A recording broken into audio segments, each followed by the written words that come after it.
Ration card বাতিল হবে জানিয়ে দিল রাজ্য সরকার। কাদের নাম বাতিল হবে রেশন কার্ড থেকে? রেশন কার্ড নিয়ে বড় পদক্ষেপ, এদের চিহ্নিতকরণে কড়া নির্দেশ খাদ্য দপ্তরের। প্রশাসনিক ক্ষমতার পরিবর্তনের পর এবার রেশন কার্ড ব্যবস্থায় বড়সড় সংস্কারের পথে রাজ্য সরকার। খাদ্য দপ্তর সম্প্রতি একটি নির্দেশিকা জারি করে জানিয়েছে, ভোটার তালিকায় নাম বাদ পড়া বা তথ্যে অসঙ্গতি থাকা রেশন উপভোক্তাদের বিরুদ্ধে ব্যাপক যাচাইকরণ অভিযান শুরু করা হবে। এই প্রক্রিয়ার ভিত্তিতে অযোগ্য হিসেবে চিহ্নিত ব্যক্তিদের ডিজিটাল রেশন কার্ড সংক্রান্ত তথ্য মুছে ফেলা হতে পারে।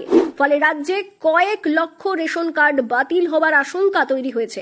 নতুন সরকারের ক্ষমতায় আসার পর থেকেই পূর্ববর্তী আমলে রেশন ব্যবস্থায় দুর্নীতির অভিযোগ নিয়ে তদন্ত শুরু হয়। খাদ্যমন্ত্রী অশোক কীর্তনিয়া আগেই জানিয়েছিলেন, রেশন ব্যবস্থাকে স্বচ্ছ দুর্নীতিমুক্ত করতে কঠোর পদক্ষেপ নেওয়া হবে।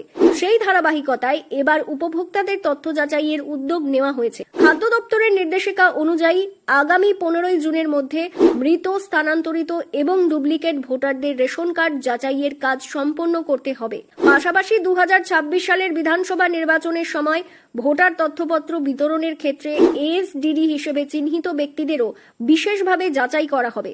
তবে যাদের নাম ভোটার তালিকা থেকে বাদ পড়লেও তারা ইতিমধ্যে এসআইআর ট্রাইব্যুনালে আপিল করেছেন অথবা নাগরিকত্ব সংশোধন আইনের আওতায় আবেদন জমা দিয়েছেন, তাদের ক্ষেত্রে আপাতত কোনো রেশন কার্ড বাতিল করা হবে না।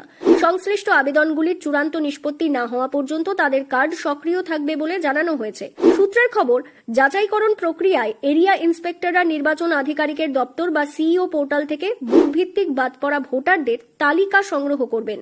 এরপর বাড়ি বাড়ি পরিদর্শন অথবা অনলাইন মডিউলের মাধ্যমে উপভোক্তাদের বর্তমান অবস্থা যাচাই করা হবে। কেউ সিএ এর আওতায় আবেদন করে থাকলে তার প্রাসঙ্গিক নথি সরকারি পোর্টালে আপলোড করার দায়িত্ব থাকবে সংশ্লিষ্ট ইন্সপেক্টরের। পুরো প্রক্রিয়ার উপর নজরদারি চালাবে জেলা খাদ্য নিয়ামক দপ্তর। প্রতিদিনের অগ্রগতি সংক্রান্ত রিপোর্ট জেলা শাসক ও খাদ্য দপ্তরের ডিরেক্টরেটের কাছে পাঠাতে হবে। প্রশাসনের দাবি, প্রকৃত উপভোক্তাদের স্বার্থ রক্ষা এবং রেশন ব্যবস্থায় স্বচ্ছতা নিশ্চিত করতেই এই উদ্যোগ নেওয়া হয়েছে।